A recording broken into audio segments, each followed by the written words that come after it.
India's race for fifth generation stealth fighters has hit a critical juncture, with the Indian Air Force eyeing Russia's Su-57E as a vital stopgap.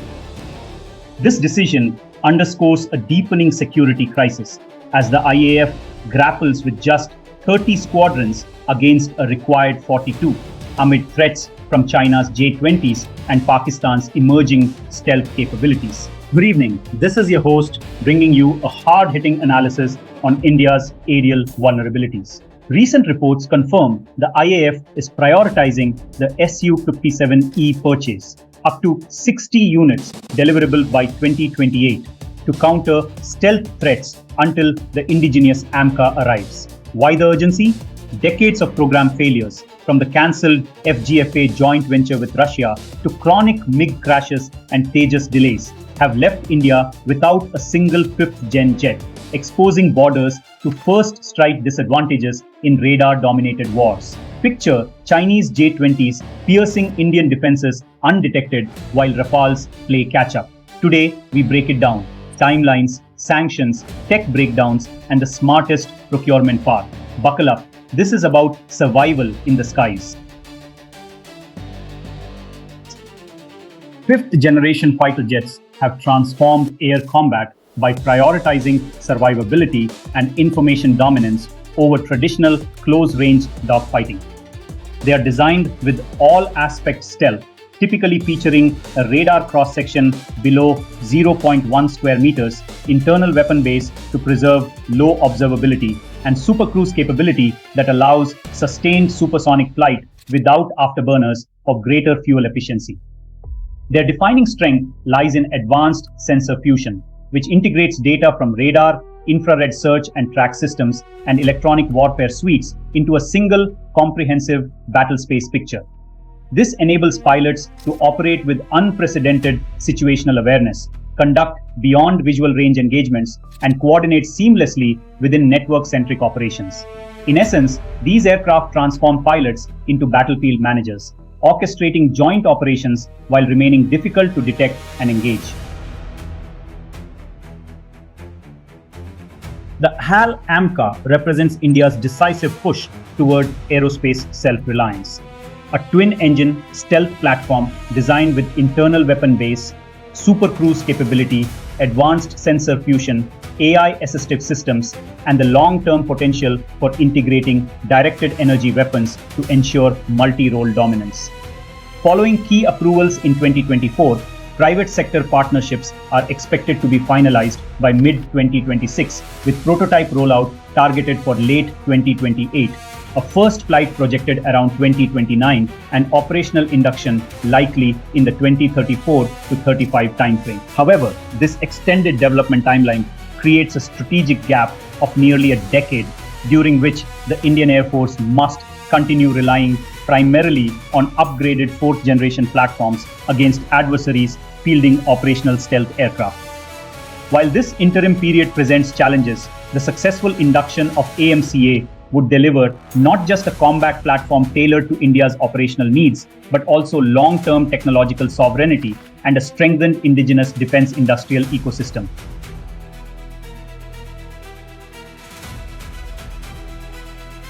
When it comes to stealth, the Lockheed Martin F-35 Lightning II holds a decisive edge.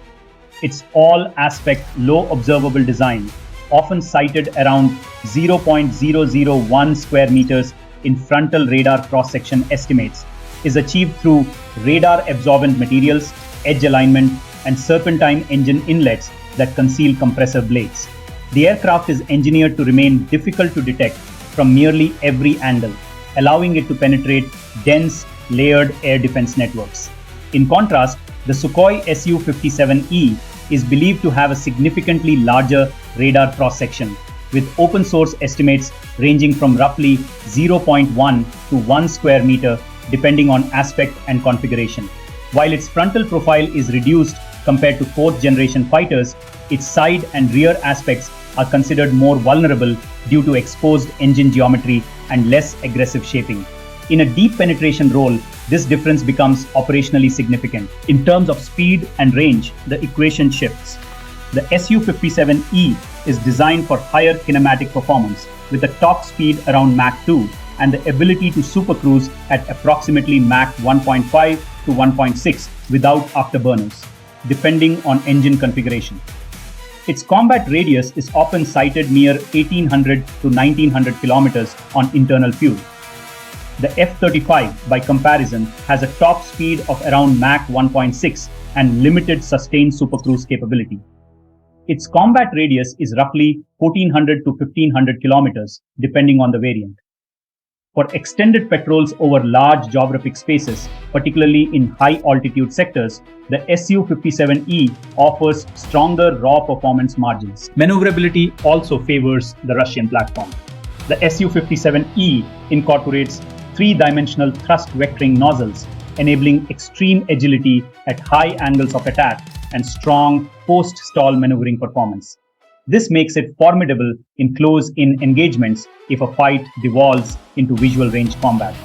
The F-35, on the other hand, prioritizes aerodynamic stability and sensor optimization over acrobatic agility.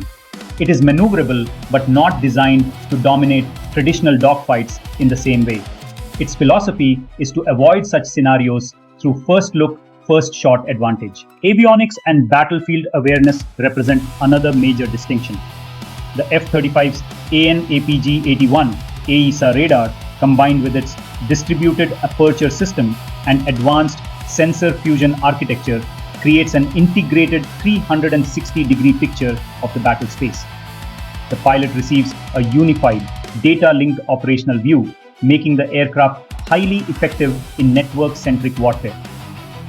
The Su-57E counters with the N036 Bielka AESA radar suite, electronic warfare systems, and an AI-assisted cockpit concept intended to support pilot decision-making.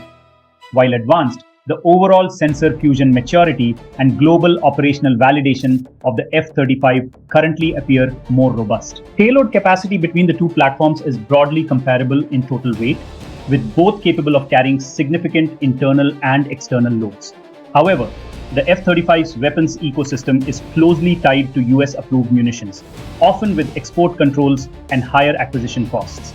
The Su-57E, if offered with greater integration flexibility, could theoretically accommodate a wider mix of Russian and potentially Indian origin weapons, though integration timelines and certification would still require technical validation. Cost is another differentiator. The Su-57E is often projected at a lower unit acquisition price compared to the F-35, which typically exceeds $80 million per aircraft, depending on configuration and support packages. However, lifecycle costs, maintenance infrastructure, spare parts availability, and long-term upgrade pathways must also be factored in, not just the sticker price. In summary, the F-35's strengths lie in superior stealth design, sensor fusion maturity, and network warfare capability, while its drawbacks include higher costs and dependency on US sustainment frameworks. The Su-57E offers stronger raw speed, range, and maneuverability, along with potentially lower acquisition costs, but its stealth characteristics and operational maturity remain subjects of debate. The choice ultimately depends on whether the priority is deep penetration stealth dominance or high-performance air combat flexibility within a broader strategic framework.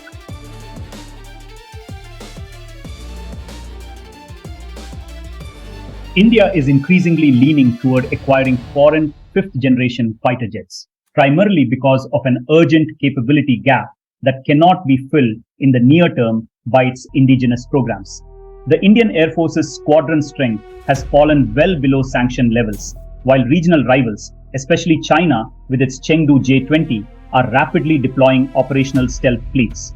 India's own fifth-generation project, the HAL AMCA, is still roughly a decade away from operational induction, creating a critical window during which the country lacks stealth air dominance capability. This gap directly affects deterrence credibility, planning for a potential two-front conflict, and India's ability to maintain technological parity in modern network-centric warfare. As a result, foreign platforms such as the Sukhoi Su-57E or the Lockheed Martin F-35 Lightning II are being considered as interim solutions to restore strategic balance while India continues developing the AMCA. From an operational perspective, the IAF's two-front doctrine prioritizes both squadron strength and seamless integration with existing fleets. In that context, the Su-57E is often viewed as easier to absorb alongside the Su-30 MKI ecosystem, potentially allowing faster induction of a limited number of squadrons to strengthen air denial capability against emerging stealth threats before the AMCA becomes available. By contrast, the F-35, despite its advanced capabilities, could involve longer acquisition timelines, tighter operational frameworks, and logistical dependencies that may not align with the IAF's immediate requirement to rebuild numbers rapidly amid current squadron shortfalls.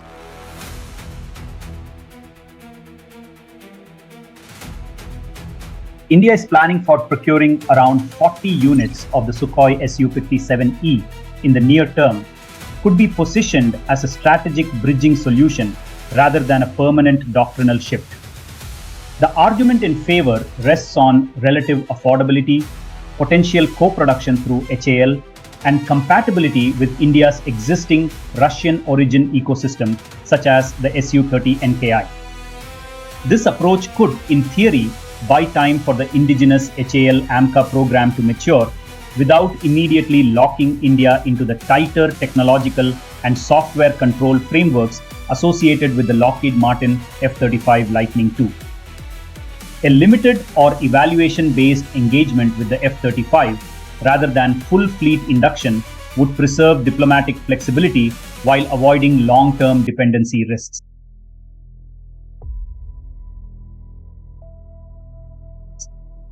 My assessment differs significantly from what is being reported in the media and what some military analysts are suggesting. I do not believe the Sukhoi Su-57E is a sufficiently capable fifth-generation aircraft to be inducted into the Indian Air Force. In my view, the upcoming Dassault Rafale F4 standard is a far more mature and effective platform in practical combat terms. The reported radar cross-section RCS figures of the Su-57, often cited around 0.1 square meters on average, with estimates going significantly higher from certain aspects, are too large to qualify as true deep penetration stealth against modern, advanced AESA radar networks. The Su-57E appears more optimized for defensive counter-air and air denial roles rather than full-spectrum air dominance or air supremacy. India requires a platform capable of penetrating heavily defended Pakistani and Chinese airspace undetected, conducting dead and seed operations and returning safely. From the available evidence, the Su-57E does not convincingly demonstrate that level of low observability and networked strike capability. At best, it enhances air denial capacity, a role already effectively performed by the Su-30 MKI and Rafale fleets. If that is the case, the strategic logic of adding the Su-57E becomes questionable. In contrast, the Lockheed Martin F-35 Lightning II represents a more credible deep strike and high survivability platform in contested, sensor-dense environments. Concerns about a so-called kill switch in the F-35 are largely speculative and not supported by verified evidence. The more realistic risk lies in potential geopolitical constraints, particularly software upgrades, sustainment dependencies, or operational limitations during periods of diplomatic tension. However, the F-35 remains a proven and operationally mature stealth aircraft with exceptional sensor fusion, electronic warfare capabilities, and survivability in advanced surveillance environments. If deterrence is the primary objective, the F-35 delivers that psychological and operational edge in a way the Su-57E currently does not. That said, there are additional strategic complications. If India were to procure the F-35, would Russia be willing to provide advanced systems such as the S-500 in the future? Conversely, would the United States permit full operational freedom of the F-35 within airspace protected by the S-400 system already deployed in India? Questions of flight envelope restrictions, data security, and electronic signature exposure would need careful negotiation. Given these constraints, two possible strategic paths emerge. The first option would be to leverage the Rafale F3 and upcoming F4 variants as semi-stealth platforms. strengthen India's air denial capability through advanced multi-band stealth detection radar networks, and significantly expand long-range, high-speed, precision standoff strike capabilities. Simultaneously, India should aggressively accelerate the development of the HAL AMCA, ensuring technological sovereignty in the long term. The second option would be to procure 2 squadrons of F-35 aircraft while negotiating carefully with both Washington and Moscow to segregate operational and surveillance envelopes. The objective would be to avoid exposing electronic signatures across platforms and maintain strategic autonomy. Ultimately, deterrence is paramount. In my assessment, the F-35 functions as a powerful deterrent platform in contested airspace, whereas the Su-57E, at least in its current form, does not offer the same strategic weight. Under either of these two options, India is unlikely to face serious CAATSA sanctions risks. Nor would Russia be expected to impose major restrictions regarding future access to advanced systems such as the S-500 Prometheus. India has already demonstrated its ability to maintain strategic autonomy while managing relationships with both the United States and Russia, as seen during the acquisition of the S-400 Triumph, where sanctions were ultimately waived due to India's geopolitical importance. Similarly, a carefully balanced procurement approach, whether focused on strengthening existing platforms and accelerating the HAL AMCA program, or limited acquisition of the Lockheed Martin F-35 Lightning II, would likely be managed diplomatically without triggering severe punitive measures from either side. If you found this analysis insightful and want more deep, no-nonsense breakdowns on defense, geopolitics, and India's strategic future, make sure to like this video, subscribe to the channel, and hit the notification bell so you never miss an update. Your support helps us keep bringing sharp, independent perspectives that cut through the noise. Thank you for watching.